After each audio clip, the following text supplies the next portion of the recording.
Bienvenidos a esta exploración a fondo. Hoy nos vamos a un distrito de Tokio que, bueno, quizá no siempre está en el radar principal, ¿verdad? Pero que esconde historias fascinantes. Adachi. Sí. A menudo se le asocian imágenes más modernas, quizá. Exacto. Pero las fuentes que hemos estado mirando nos llevan por caminos bastante inesperados. Así es. Adachi, para situarnos, es el distrito más al norte de los 23 barrios especiales de Tokio, justo en la frontera con la prefectura de Saitama. Y su geografía, marcada por ríos como el Arakawa, el Sumida, es importante para entender su pasado, ¿no? Fundamental. Y hoy, precisamente, nuestra idea es ir un poco más allá de la superficie, desenterrar algunas historias que, la verdad, sorprenden. Y bueno, también señalar algún rincón, alguna joya oculta que puede interesar a quien quiera explorar la zona con otros ojos. Nos centraremos bastante barrio de Toneri, ¿verdad? Que parece tener una historia muy particular. Sí, las fuentes le dan bastante peso a Toneri. Tiene su propia amiga. Perfecto. Pues vamos a ello. Una de las primeras cosas que llama la atención justamente es esa zona, Toneri. Y su nombre. Sharoní. Curioso, ¿verdad? ¿Sí? El material que hemos visto sugiere que su origen pues no está nada claro. Y eso siempre añade un puntito de misterio, ¿no? Totalmente. Es fascinante cuando pasa eso con los nombres antiguos. Para Toneri, las fuentes barajan varias posibilidades. A ver, ¿cuáles? Pues mira, podría venir de un jefe local con ese nombre. Es una hipótesis común en estos casos. Vale. Otra, que me parece muy interesante, lo conecta con el príncipe Toneri, una figura clave del siglo VIII, ¿sabes? Participó en la compilación del Nihon Shoki, una de las crónicas más antiguas de Japón. Ostras, ¿en serio? O sea que el nombre del barrio podría estar ligado a alguien tan importante. Podría ser, imagínate. Pero, ojo, es solo una teoría. Hay más. Sí. ¿Qué más dicen las fuentes? Pues también apuntan a la topografía, quizás una palabra antigua que describía el terreno y que fue evolucionando. Otra opción es una palabra de origen ainu. Ainu, del pueblo indígena. Eso indicaría contactos culturales muy antiguos. También se habla de un posible vínculo con un clan de Izumo o incluso con el príncipe Shotoku, otra figura centralísima. Vaya lío de teorías. Exacto. Que haya tantas opciones y ninguna certeza, pues eso lo hace intrigante. Desde luego. Y hablando de antigüedad, Adachi en general tiene raíces profundas, aunque parte era lecho marino hace miles de años. Sí, pero en la zona norte las fuentes señalan hallazgos importantes, túmulos funerarios del período Kofun. Las tumbas antiguas estas. Eso es. Y montículos de conchas, de asentamientos aún más antiguos. Mencionan sitios como el Parque de las Ruinas de Ikoeseki, Ikoeseki-koen. Y el parque del túmulo de Shirahata. Shirahatazuka Kofun Koen. Exacto.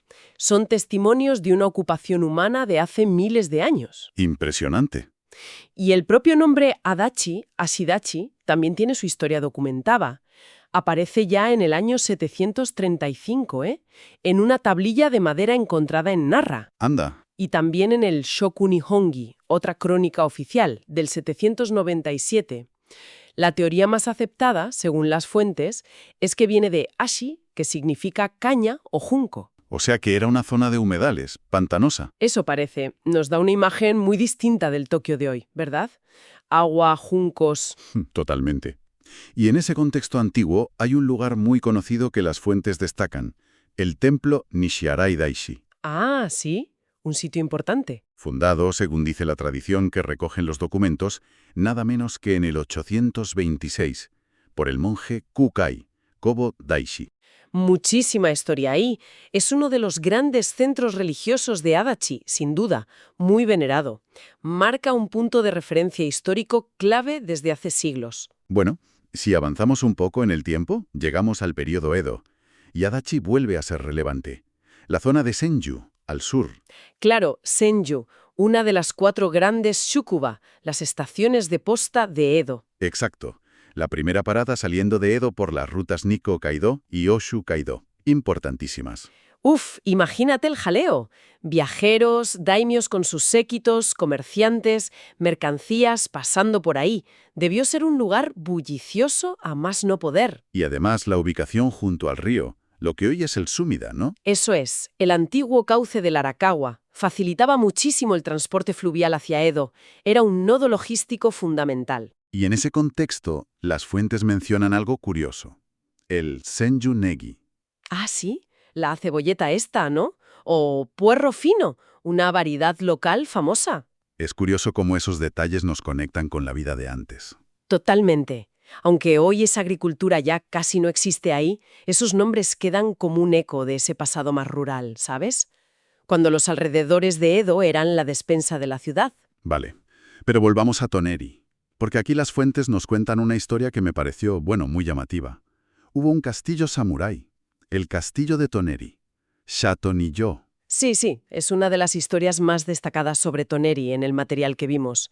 Según parece, formaba parte de la red defensiva del norte del castillo de Edo, ¿En qué época? en el periodo Sengoku tardío, bajo el control del clan Hoyo de Odawara, que eran los que mandaban en la región de Kanto en ese momento. ¿Y se sabe quién estaba al mando de ese castillo? Las fuentes mencionan a un señor local, un tal Tonerigenta Simon Tsunetada.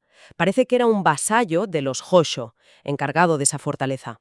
Y aquí viene el drama, porque la cosa no acaba bien, ¿verdad? No, la verdad es que no. Según cuentan las fuentes, tuvo un final bastante trágico. Este Tsunetada, junto con su jefe directo, un tal Toyama Tsunekage, Que era el que controlaba varios castillos para los Hoyo por la zona. eso es, incluso el de Edo en aquel momento, pues ambos participaron en la segunda batalla de Konodai, La de 1564. cerca de Ichikawa, ¿no? Exacto.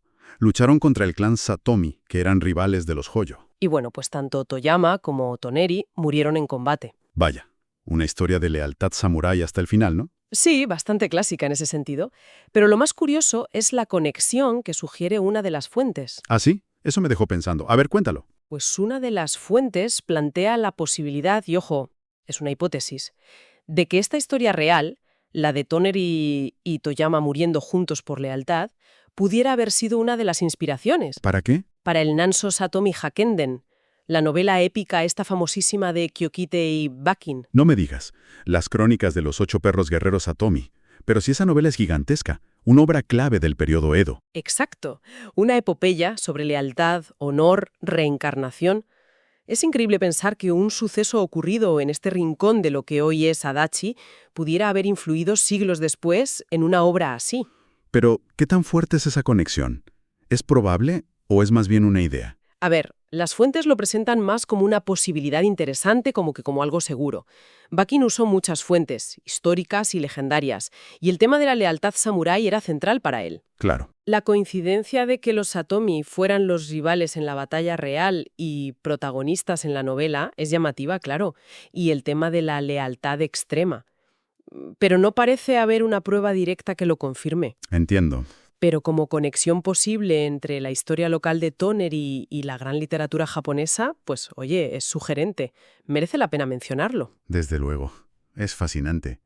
Y para quien le pique la curiosidad y quiera buscar algún rastro de esto, ¿dónde estaba el castillo exactamente? ¿Queda algo? Pues aquí viene lo interesante, la joya oculta histórica, digamos. El sitio donde estaba el castillo hoy está dentro del parque de Toneri, Toneri Koen. El parque grande este moderno. Ese mismo, un parque enorme, con instalaciones deportivas, zonas verdes. No quedan ruinas visibles del castillo, ¿eh? Nada en pie. Qué pena. Ya. Pero saber que ese terreno fue escenario de esta historia samurái le da otra capa al lugar, ¿no crees? Hombre, claro. Es como caminar sobre la historia sin darte cuenta. Un parque familiar con ecos de batalla samurái. Cambia la visita, ¿no? Totalmente. Es un ejemplo perfecto de cómo el pasado y el presente conviven, a veces de forma invisible. Y hablando de cambios y fronteras, hay otra historia curiosa de Toneri que mencionan las fuentes. ¿Ah, sí? Después de la restauración Meiji, cuando reorganizaron todo, Adachi pasó a Tokio. Pero Toneri, durante unos pocos años, de 1871 a 1875, lo asignaron a la prefectura de Saitama. Anda. ¿Y eso funcionó? Me imagino que no mucho. Pues parece que no. Las fuentes dicen que fue un lío administrativo. Mencionan problemas con los derechos de agua para el riego, que era vital entonces. Claro, los límites administrativos a veces. No encajan con la realidad del terreno o las necesidades de la gente. Al final, en 1875, Toneri volvió a Tokio y se acabó esa etapa rara. Otra anécdota curiosa. Y no podemos hablar de cómo es Adachi hoy sin mencionar una obra de ingeniería brutal que cambió su geografía para siempre. El canal de drenaje del Arakawa. Fundamental. El Arakawa Housuiro. Fue la respuesta a las inundaciones terribles que sufría Tokio por culpa del antiguo río Arakawa, el que ahora llamamos Sumida. O sea que cavaron un río nuevo, básicamente. Exacto, un cauce artificial mucho más ancho, más recto, para llevar el agua directo al mar. Tardaron casi 20 años en hacerlo, de 1911 a 1930. Y eso es lo que hoy conocemos como el río Arakawa principal. Y el impacto en Adachi debió ser tremendo, ¿no? Enorme. El canal nuevo cortó el distrito por la mitad, separó el sur del norte, cambió la geografía por completo. Hubo que mover pueblos enteros. Fue una obra gigantesca para proteger la capital. Volviendo a Toneri y su geografía, hay un detalle curioso sobre su altitud que recogen las fuentes. ¿Ah, sí? Es interesante. Dicen que Toneri está un poco más alto que otras partes de Adachi. Hablan de 4 o 5 metros sobre el nivel del mar. Mientras que otras zonas están a 1 o 2 metros o incluso por debajo. Exacto.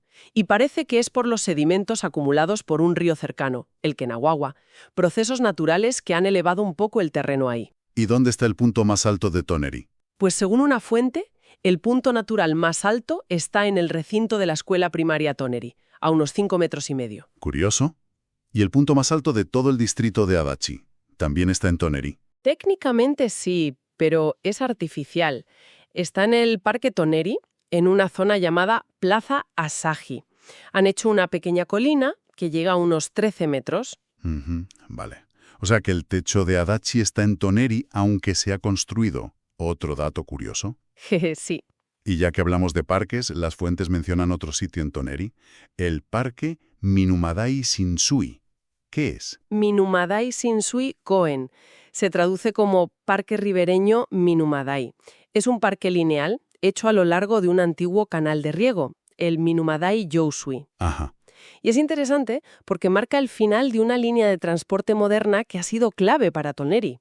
Podría ser un paseo agradable, siguiendo el agua, quizás menos conocido. Y esa línea de transporte es fundamental para entender el Toneri actual, ¿no?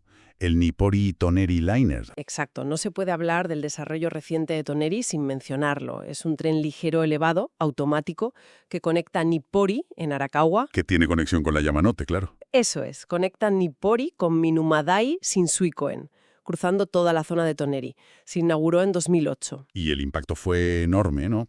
Las fuentes lo pintan como un antes y un después total. Es que lo fue. Antes de 2008, esa parte de Adachi, sobre todo Toneri, era casi una isla terrestre. La expresión japonesa es Riku no Koto. ¿Aislada? Relativamente. Sin tren directo, dependía mucho de autobuses, viajes largos, complicados. Y el Ranoliner cambió eso radicalmente. Totalmente. Abrió la zona. De repente tenías conexión rápida y cómoda con el resto de Tokio. Y eso, como dicen las fuentes, ha impactado en la demografía, en la economía local. Más gente viviendo allí, desarrollo residencial, lo típico en estos casos. Tener bastantes zonas verdes, ¿no? Sí, las fuentes lo confirman. Mencionan otros parques más pequeños por Toneri, como el Toneri Iki-Iki o el Toneri Ryokudo, pero sobre todo destacan las grandes zonas recreativas junto al río Arakawa. Aprovechando el espacio del canal de drenaje. Exacto. Esa abundancia de parques y riberas es una característica importante de Adachi. Quizás contrasta con la imagen más urbana o industrial que a veces se tiene. Ofrece una calidad de vida distinta en ese sentido. Bueno, pues hemos hecho un viaje bastante completo, ¿eh? Desde las marismas antiguas y los misterios del nombre Toneri. Pasando por el castillo samurái, su posible conexión literaria, que es fascinante. Sí, hasta las transformaciones geográficas enormes y las conexiones modernas que han redefinido la zona. Ha sido una exploración que, creo, revela precisamente eso. Las capas. Capas de historia, de geografía, de vidas, que se superponen en un distrito como este. Más allá de las percepciones superficiales o las reputaciones, ¿no? Que a veces circulan sobre Adachi hoy en día. Exacto. Encontramos relatos concretos, lugares con memoria. El pasado samurái de Toneri, los hallazgos de Ikoño, Nishiarai Daisi. Todo eso invita a mirar con más profundidad. Definitivamente. Y quizás la reflexión final que podemos dejar ahí flotando es esa, ¿no? ¿Cómo cambia nuestra forma de ver un lugar como Adachi cuando conocemos estas historias menos obvias? Claro. Nos anima a explorarlo de otra manera, buscando esas huellas del pasado escondidas en parques, en nombres, en el propio terreno. Nos recuerda que cada rincón, por muy cotidiano que parezca, tiene su propia biografía esperando. Buscar esas capas enriquece nuestra experiencia de cualquier sitio. Y nos hace preguntarnos qué historias similares habrá en otros lugares que creemos conocer. Exacto. Algo para darle una vuelta.